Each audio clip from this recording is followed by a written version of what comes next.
ഇതെന്താ ഭൂമി വിളിക്കോ?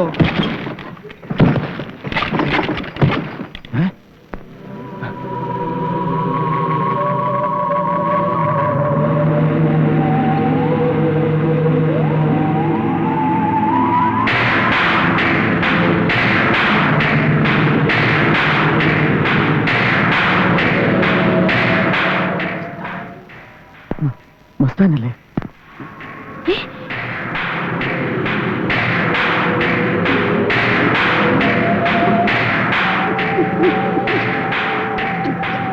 ആരാടാ ഭരതൻ ഇവിടെ? ഭരതൻ ഇവിടെ വന്നിട്ടില്ല. എവിടെയെന്ന് അറിയില്ല. അറിയില്ലല്ലേ? ഞാൻ കണ്ടുപിടിച്ചോളാം.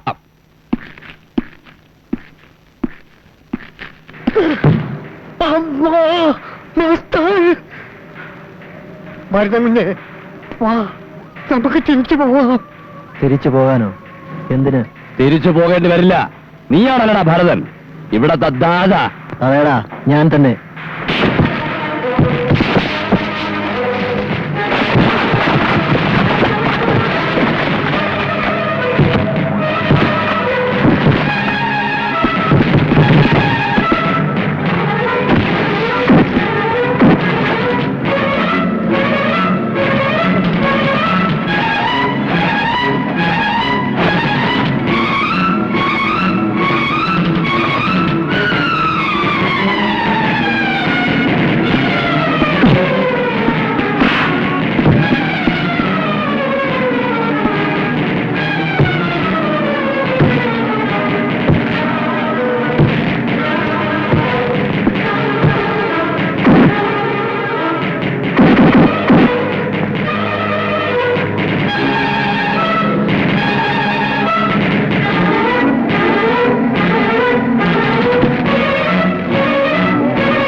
നിനക്ക് കാശ് തന്നവരോട് പോയി പറ, വെട്ടുകാടന്റെ മകൻ ഭരതൻ തന്നെയാണ് ചാത്തൻ കോളനിയിലെ ദാതയെന്ന്.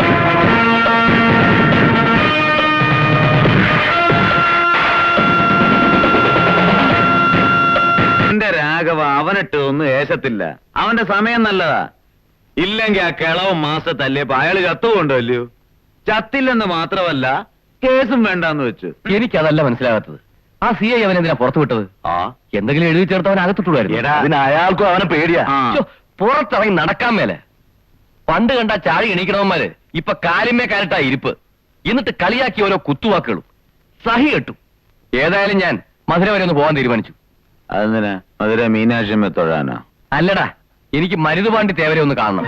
നിനക്കറിയോ മരുതുപാണ്ടി തേവര ആരാണെന്ന്? ആരാ? മരുതുപാണ്ടി തേവരെന്ന് കേട്ടാൽ ഏത് കൊലകൊമ്പനും കിടുങ്ങും. 15,000 രൂപ കൊടുത്താൽ ഒരു കാല്, 25,000 രൂപ കൊടുത്താൽ ഒരു കാലും കയ്യും. എടാ അണലി, ഞാൻ 50,000 രൂപ കൊടുക്കാൻ പോകുന്നേ. നീ നോക്കിക്കോ, രണ്ട് കൈയും കാലും ഇല്ലാതെ നമ്മുടെ ഭരതൻ ദാദ റോഡിൽ കിടന്നതാ ഇങ്ങനെ ഇങ്ങനെ ഇഴയും വല്ലതും തരണേ എന്ന് പറഞ്ഞ് നടന്നാ നല്ലതാ. പക്ഷെ രാഘവ, ബോംബെയിൽ നിന്ന് നിന്റെ അച്ഛനിറക്കുമ്പോഴേക്ക മസ്താൻ വാണം പോലെ ചീറ്റി. അതോർമ്മ വേണം. അച്ഛൻ വേറെ ഞാൻ വേറെ. നീ നോക്കിക്കോ, ഇന്ന് തന്നെ ഞാൻ തേവരെ കാണും. என்ன ராகவா இது? இந்த சின்ன விஷயத்துக்கு போய் இவ்வளவு கவலைப்படுற? അല്ല, ചിന്ന വിഷയം എന്ന് പറഞ്ഞാ തേവര് വിചാരിക്കുന്ന പോലല്ല. അവൻ ആള് മഹാ കില്ലാടിയാ. என்னையா பெரிய கில்லாடி? கில்லாடியா மாஸ்டர்? நம்ம ஆளுங்க அவனை பிச்சு எடுத்து போடுவாங்க தெரியுமில? உனக்கு என்ன, அவனை தீர்த்து கட்டணும் அவ்வளவுதானே? அல்ல, இங்க வாங்கடா. என்னண்ணே தம்பி, ரொம்ப முக்கியமானவர். இவங்க அப்பா என் தோஸ்த். இவரு ஒருத்த காம்பாரு, புரியுதுல்ல? நீங்க இங்க வரும்போது உங்ககிட்ட அவன் 2 கால் இருக்கணும், உங்ககிட்ட அவன் 2 கை இருக்கணும். என்ன? சரிண்ணே. തേവരെ, അവര് മാത്രം വന്നാ പോരാ, തേവരും വരണം. நான் எதுக்குப்பா?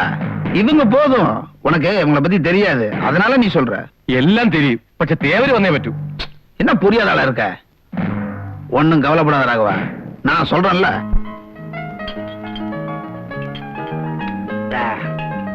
ഇടക്കൊക്കെ ഇതുപോലെ വലിയ വലിയ ബാറിൽ വന്ന് 2 എണ്ണം വീശുന്നതിന്റെ ഒരു സുഖേ. എന്റെ ഭരതം കുഞ്ഞെ, ആ ദേവശിയുടെ ഷാപ്പിലെ മുട്ടയും നാടനും അത്രയ്ക്ക് മടുത്തു. അധികം വാചം അടിക്കണ്ട, വേണമെങ്കിൽ ഒരെണ്ണം കൂടെ വിട്ടോ. ഹലോ, 2 വലുതൻ. എന്താ പറഞ്ഞത്? വലുതൻ 2 എണ്ണം. ഈ പാന്റും കോട്ടും ഇട്ട് നടക്കാന്നല്ലാതെ കാര്യം പറഞ്ഞാൽ മനസ്സിലാവുന്ന ടൈപ്പ് അല്ല. അത് നമ്മള് ദേവസ്യല്ലേ.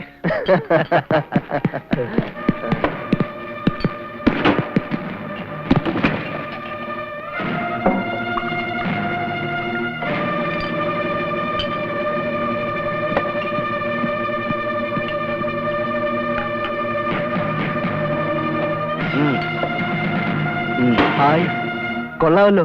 ഒരു 2 കൂടെ പറയട്ടെ. ഈ സാറന്മാർക്ക് ഒരു 2 പെഗ്ഗൂടെ. അതിരിക്കട്ടെ, നിങ്ങൾ ആരാ, എവിടുന്ന് വരുന്നു? നാങ്ക മധുരയിലിരുന്ന് വരണോ. മരുതുപാണ്ടി തേവരെന്ന് കേൾവിപ്പെട്ടിരിക്കാ?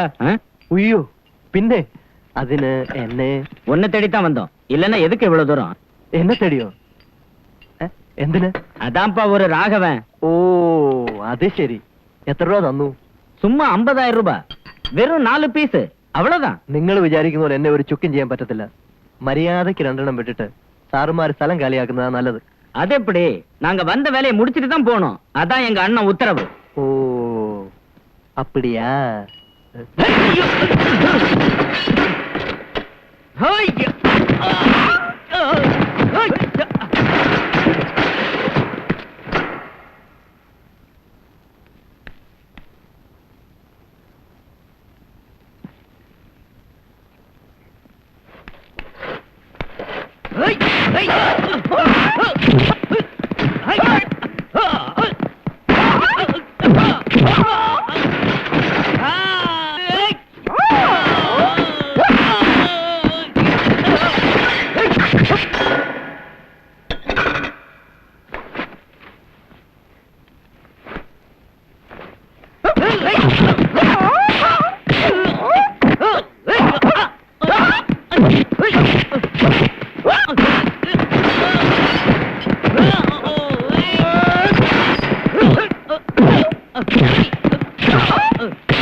ചെന്ന് പറയടാ നിന്റെ തേവരോട്, 50,000 അല്ല 50 ലക്ഷം വാങ്ങിയാലും ഈ ഭരതനെ ഒരു പുല്ലും ചെയ്യാനൊക്കത്തില്ലെന്ന്.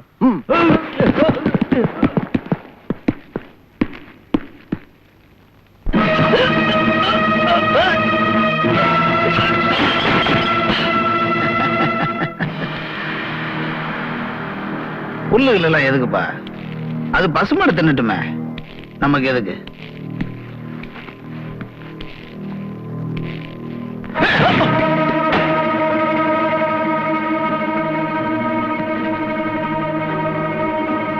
ஏண்டா 50,000 இல்ல 50 லட்சம் ரூபாய் வாங்கினாலும் தேவரால ஒரு புல்லும் செய்ய முடியாது இல்ல?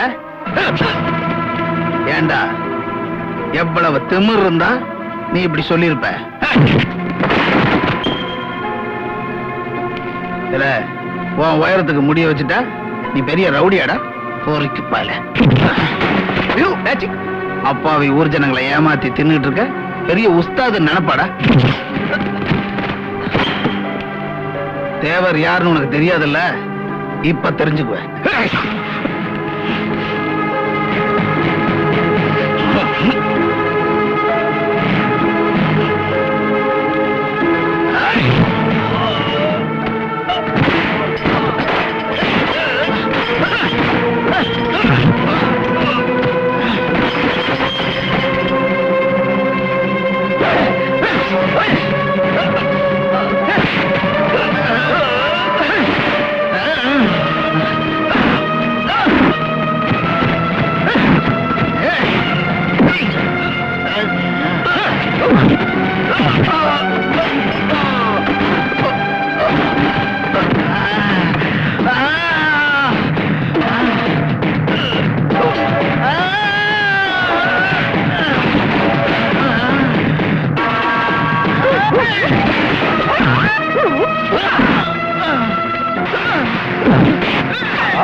ദേവരെ, ഞാൻ ആരാണെന്ന് ഇപ്പൊ മനസ്സിലായല്ലോ.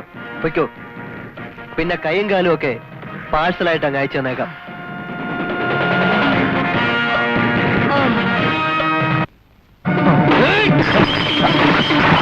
കട്ടെടുത്ത സാധനങ്ങൾ എനിക്കറിയാൻ മേല.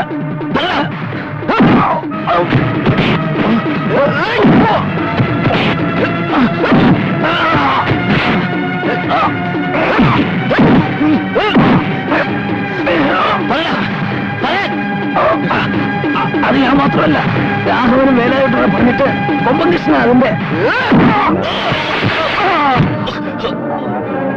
ഇവന്മാര് പറയും ആരാ കട്ടതെന്ന്, ആരാ തീ വെച്ചതെന്ന്. ഉടപ്പിറന്നുള്ള കെട്ടിയവനെ ചതിക്കുന്ന മനസ്സ് പറഞ്ഞില്ല. സ്നേഹിച്ചിട്ടേ ഉള്ളൂ എല്ലാരെയും. അത് മനസ്സിലാക്കാൻ നിങ്ങൾക്ക് കഴിയാതെ പോയി. അതെന്റെ കുറ്റമല്ല. ഓർമ്മ വെച്ച നാൾ മുതൽ അനുഭവിച്ചറിയുന്നത് കൊണ്ട് ആരെന്ത് വിചാരിച്ചാലും ഭരതൻ ഒരു ചുക്കുമില്ല. അമ്മ മരിച്ചപ്പോ എല്ലാം കഴിഞ്ഞു. അച്ഛൻ കൂടി മരിച്ചപ്പോ കലാശം കഴിച്ച പോലെയായി. പിന്നെ ഇരുട്ട, സർവത്ര ഇരുട്ട്. അതിലെവിടെ തപ്പിത്തടഞ്ഞു വീണാലും ഭരതനെല്ലാം ഒരുപോലെ.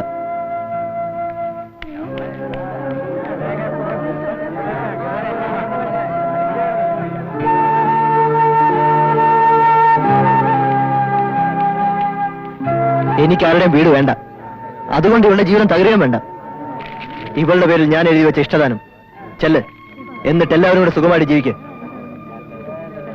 ഒന്ന് നിക്കോ.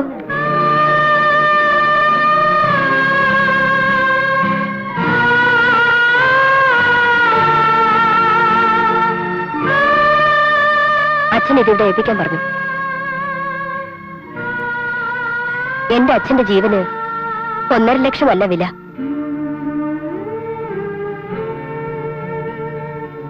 അച്ഛൻ എന്നോട് പറഞ്ഞു പറ്റുമെങ്കിൽ അച്ഛനെ വന്നൊന്ന് കാണാൻ.